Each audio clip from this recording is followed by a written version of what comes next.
The last thing you want to hear when you need your auto insurance most is a robot with countless irrelevant menu options. Which is why with USAA Auto Insurance, you'll get great service that is easy and reliable, all at the touch of a button. Get a quote today. Restrictions apply. This episode is brought to you by Walmart. New beauty is in bloom at Walmart, and it's all about springtime radiance. From Drybar, Tula Skincare, and hundreds more available online, Walmart has the premium brands you want and this season's on-trend products for flawless, glossy hair and hydrated skin. Big name beauty brands? Check. The things you love? Check. Find trending spring beauty and all you need to look and feel gorgeous at Walmart, on app and online.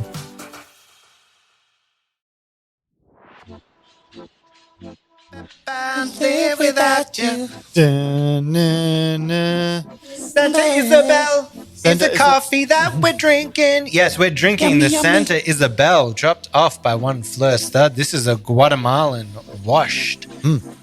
Let's have a little taste. Yeah. Everyone hit. Skull. Right. We're literally having a coffee break on the coffee break. I love this. What does it say there? Caramel, nashi pear, and what? Was it plum or something? Yeah, plum. Red plum. I can get all of that. Yeah, nice little bit of red coming through. It's nice and sweet. I would say for these market lane, from my experience, I always feel like it's super clean coffees. Always very like light, delicate, nuanced. It's not these, you're not getting these big flavor bomb punch you in the face kind of situation. It's kind of like always very true to origin, very like polite. Yes. I would say. That is a very good and concise way of putting it. I feel like Guatemala as well is one of those, even though it's not, but it kind of is. It's kind of like an underdog coffee producing country. Like not as many people appreciate it as perhaps they should. A lot of great coffee coming out of Guatemala. I went to Lumen on the weekend. Oh, Lumen people. Yep. Great experience. They were so lovely as I went in there. I went in, ordered a pour over. I got a Guatemalan there. So that was the Santiago Morales. It's a washed. That was delicious. It was like very straight to the point. It was like plain, bright, lots of lime, like really classic guat kind of coming through there. Really nice. And they were super lovely as I was there. While I was sitting, they even brought me over some of their batch brew, which as I had it, I was like, this has got Kirk written all over it. You know this is a fresh batchy. You know this hasn't been brewed longer than like half an hour ago. Like it tasted like a pour over. It was clean. It was a Yergi, nice Yergachev. Less on that kind of citrusy side, more on that kind of stone fruit, apricot kind of situation. I noticed that you're recording a lot more of the information about your coffee these days. You're writing it down. As I said, I wanted to make the effort. I did a call out on the Instagram on the weekend, just saying like, where should I go? Where do you think? And I think it's because I always go in and normally I just say to whoever's there, like, give me whatever you're loving. I'd love it. And they'll be like, yeah, we got this Kenyan, da, da, da, da, da. And I kind of don't take it in. I go, perfect. That sounds great. And I have it and I will either enjoy it or not or whatever the situation is. But I'm not paying enough attention to producers and all that kind of thing. I'm more so looking at just like origin and maybe like the processing and just being, yeah, that's great. With this newfound love for cataloging coffees, I kind of feel like I just had an idea that popped into mind. We've been talking about doing like an episode that kind of wraps up the year, right? Yeah. What if we did like an It's Just Coffee Wrapped? Yeah. In honor of the Spotify Wraps, you know. We list all the coffees. We list our top 5 coffees, top 5 cafes or something for the year. Yeah. Should we do that? Should we do that? It's Just Coffee Wrapped. All right. Well, I would like to do that then. Yeah, absolutely. I've got a few submissions that I like to enter into that, but Fleur Stud. Yeah. Fleur Stud. We've just had Fleur Stud on the podcast. Just had her on. I've really wanted. This is the first time I've actually met Fleur, and she seems to me like a very, very private person in a lot of ways. Like a lot of people have messaged me asking, "Oh, you should interview Fleur Stud." It was awesome to be able to get her in today because she's someone. It took you a while, right? Like it was, It was a process. She's busy, so she's constantly traveling for her work. So obviously, she owns Melbourne Coffee Merchants, which basically they're a coffee importing company that sells to other roasteries in Australia. So a lot of the job is traveling, meeting new producers or meeting current producers that she's got relationships with. And so, yeah, we've been working this one out for a while, but I learned a lot from her during the podcast, but even speaking to her after about prices and stuff like that. But what did you take away from it? I thought, she's so well put together. Mm-hmm. I think she's one of the people that has her vision and is kind of like sticking to it and wanting to do things the right way. I think in our industry, it's very easy to get caught up in what's the best way to make a buck, what's the best way to grow the business and do all that kind of thing. I think she's kind of sticking to her guns and doing a real great job. It was interesting that I said that her staff are some of the nicest whenever I go into her shops, and then to hear the follow-up of like how much effort they put into the staffs and that kind of, quality of life for them. I think that all made sense. So I think a lot of things that we hear from guest after guest after guest of like the good people in coffee is this idea of community and coffee bringing people together and that kind of thing. I think she had that as well, whether it be the farms that she's working with or with her staff. I think she's incorporating that right into the core of her business. Yeah, 100%. I would agree with that. Liam, what were your takeaways from It's Just Coffee with Fleur Stud? Look, I'd have to echo it. I think she really drilled down the point of being committed to, your buyers if you're an owner and you're kind of buying your beans from people and like really committing to a place of origin. And I thought that was really interesting, through thick and thin. And she kind of, the way she spoke about COVID and her staff, and like there's a level of commitment across the board. There's this level of like through thick and thin, as life, the ups and downs, that she'll stand by her people, and that's behind the business, in the front, everywhere. It was really beautiful. Interviewing every staff member to find out the situations and like, okay, who needs help here? Who's not going to get the government support? Who might get deported? Like whatever it is, like that kind of level. Like there would be a lot of cafes that kind of would have just been like group email. Hey guys, because of COVID, we're shutting down. All contracts are void until further notice. Thank you so much for your support in this tough time. And that would have been it. The level of presence, I think you celebrate, like we were just talking about, like service is such an important part of the business, but with service comes presence. You give your attention and you're present with the customers that come through, and you know them and you know their life. I think it really reflects when people who have more responsibility in the business and more stress or other things, if they can also make the time to be present with their people, it's just a trickle down effect, and it really shows that. Yeah. Well, it's interesting to sort of follow that on with what we asked her at the end of the show, which is like, do you think that humans will always be a sort of integral part of the cafe? Because we asked 10 years from now, what do you think the coffee industry will look like? And a lot of people would probably tell you like a lot of automated ordering and all these sorts of things. But I don't know. I still feel like as AI becomes more of a thing, as technology advances, I still think, and I agree with her, that people will always be an integral part of the coffee experience. Agree? Disagree? Yeah, I mean, I completely agree. I think that question is always just like how it's implemented, what does it mean? Because the people who are pushing pushing technology in the next steps, their argument is always, well, it frees up the barista to be the person who's talking about the coffee and do it more. Because I know when I was working in a busy cafe as the most knowledgeable person maybe on that day in coffee behind the machine, if a customer's coming up to me and trying to ask me some question about coffee and I've got a docket line of 30 dockets waiting to go out, I'm like, get away from me. I'm so busy. Like, this is so annoying right now because I'm put in a situation where I'm not able to offer that knowledge and advice. And I guess some of the argument would be, if it frees up your time, does that allow you to engage with the customer more, talk about the coffee, where it's from, the stories, the tasting notes, One thing I wanted to ask both of you, kind of hot off the press, Fleur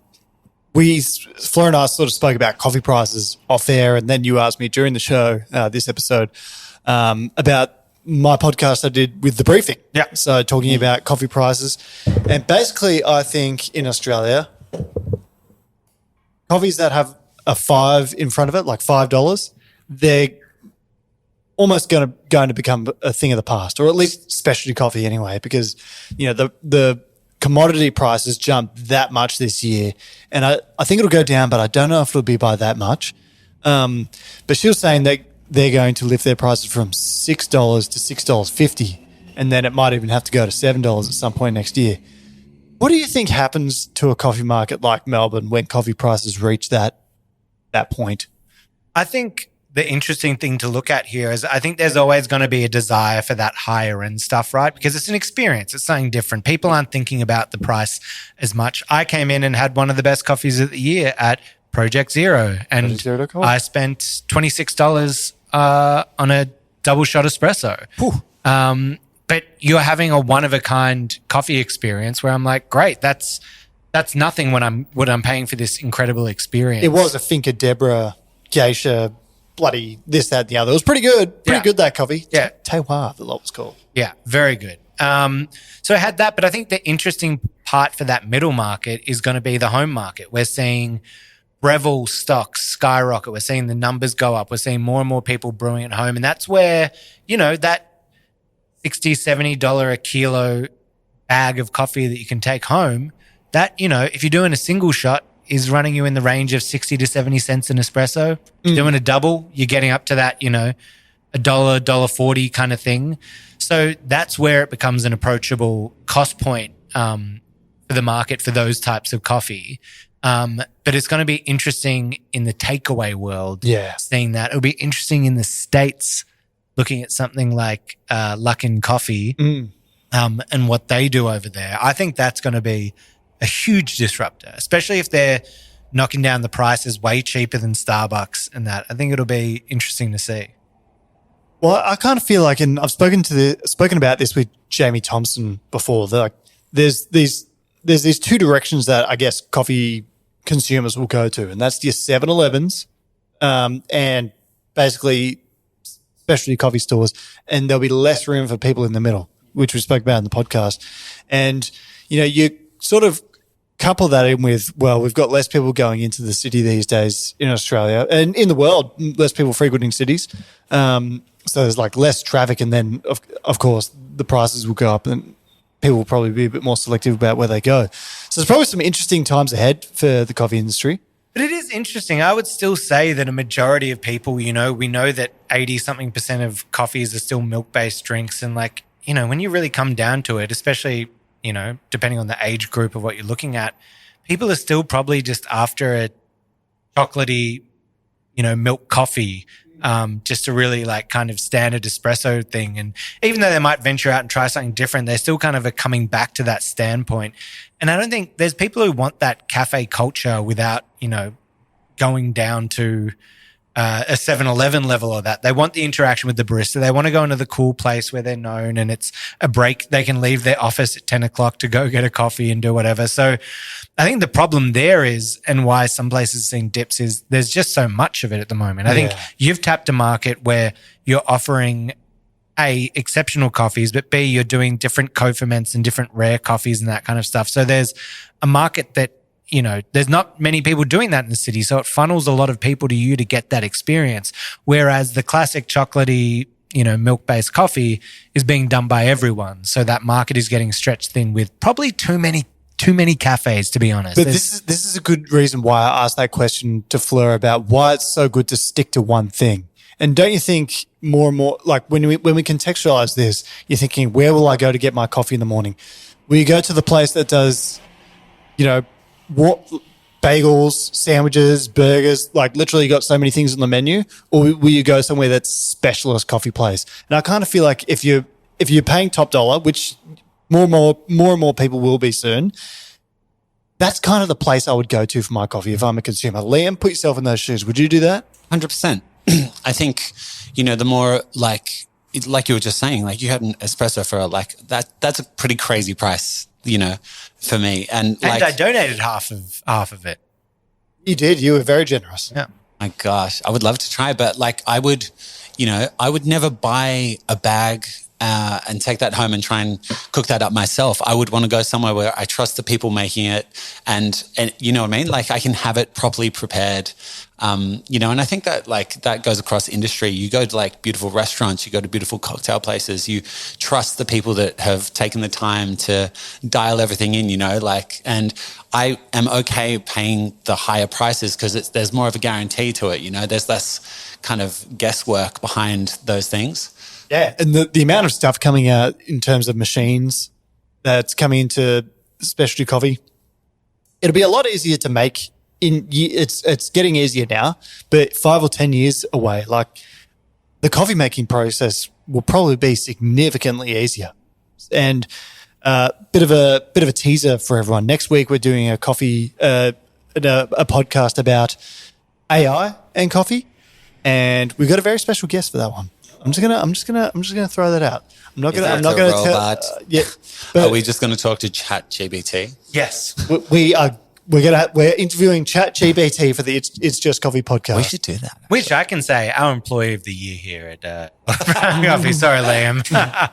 Is ChatGPT? Sonam, every month we do an employee of the month, and it's just like our staff must hate us because every month it's like, it's bicarb vinegar and soda because it unclogged the toilet. It's the new brother printer and all this stuff. It's just like you. One day. Now, one thing I want to do, so it was kind of fortuitous that we got to have this Santa Isabel here from Market Lane. Hopefully they're going to send us in some of the decaf. But I want to, part of the thing of what we want to do here on It's Just Coffee is open people's worlds to new coffee experiences and doing that. And I feel on a coffee podcast, we should be having a different coffee every week, every episode.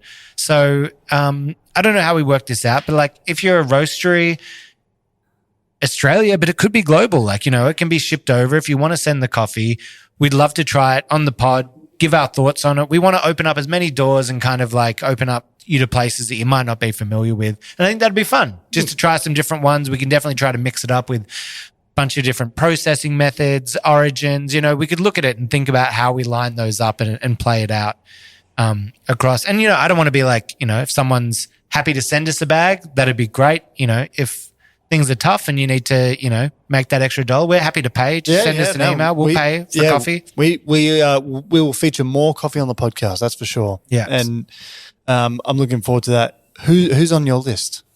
Probably, I suppose you probably don't have any. We just need to work this one out. But yeah, I mean, to be honest, I think I would.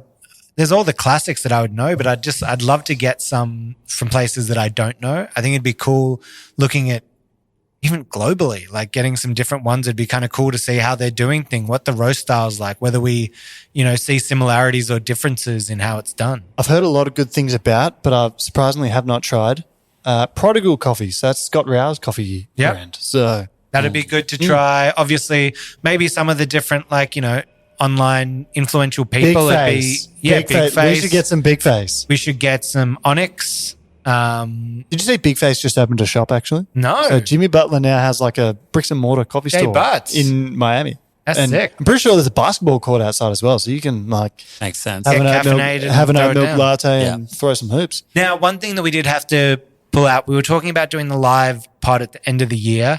We have pushed that back until next year because start of the year, we think everyone will be back from their vacays. It'll be good to do something, get everyone around. There's a few different things that we want to do. We can do a live event. We were saying at Project Zero. Obviously at MICE, there should be something that we do as a little pop-up around then. So we'll do something in the new year, get everyone back from their Christmas break. It was just becoming too much of a rush and we didn't want to make it a impediment on people's lives. We also want to make sure as many people can attend as possible. Yeah. So, smaller amount, but good. Yeah, so exactly. I'm looking forward to this as well. Looking forward to connecting with people that I'm actually having a lot of people come into the shop and say, hey, I listened to the podcast. Oh, and for every week it's happening now. So more and more. So more of you are listening. We check the stats just before the show. More and more people are tuning in. So this is 30K, great. baby. 30K. So we're looking forward to obviously making more episodes into the new year. And we've got some excellent content coming up. Absolutely. How many more are we actually doing in this year? Well, I think it'll be... Where does this fall in the release? Well, a bit of a peek behind the curtains here. Well, next week will be the last recording for the year. But when does this fall? When are we talking to people? Is it Christmas? Is it New Year? When are we talking to people? Yeah, like when's this episode live? This episode will go live on... January the 7th, was it? I do believe on the 2nd. On the 2nd. Oh my God. Happy New Year, everyone. Happy New Year. You're like, should we do a Spotify Wrapped? Mate, we're already in 2025. Just for those listening, it may be December 10th right now. So a little bit ahead. We've got to do our work to make sure everyone can get a holiday break. Make sure you get podcasts twice a week. Yeah, absolutely. But, the year's already gone. So thank you for listening. Thank you for our first year in the books for It's Just Coffee. It's been amazing. I've loved doing this. I'm meeting a bunch of new people. We're getting to interview some of the best people in the industry. I can't wait for an even bigger and better year ahead. Kirk, any messages for the listeners? 2025 coming in hot. Plenty of reasons to be excited. I know there's a lot of grim things happening in the world, but plenty of reasons to be excited. We're going to bring as much information to you as possible. We've been planning behind the scenes about that. And we're going to find out once and for all, is Kirk Italian? Liam, any words, any final words for the listeners? Final words, I guess. Thank you for coming on this journey. It's been a real a massive learning curve for me jumping into this kind of medium. I guess I've always worked with microphones and coffee to a degree and beautiful souls, but I think it's going to be really fun I can't wait when we do the live thing, looking back. Because we've done actually more episodes than you think, and like in the space, it'll be really fun to kind of look back on some fun little moments and laugh. I will giggle at kind of how where we've started and where we're at now. I think we're starting to look nice. We're absolutely are. If you want to send in any messages to us, just make sure to hit the email. It's hello@itsjustcoffeepod.com. Also, check out all of our socials. We're up on YouTube with the live recordings. You can see our pretty faces if you want to see that. What a joy. We get a lot of listeners on the audio pod. Not as many on the video. Are we ugly? Are you trying to tell us something there? What's happening? Every now and then I have it playing on the TV on YouTube when I'm cooking breakfast. Ooh. So, yeah, the Bang & Sangers one was really funny. Bang & Sangers was great. We're going to get I think we're going to go to Spice Mix in the new year with him. Yes. So do that. Well, that's something we can look forward to. Spice Mix opening back up. Yep. Well, reach out. Everyone, I hope you had a lovely break. Happy New Year. We love you deeply. And that's us for 2025 on It's Just Coffee.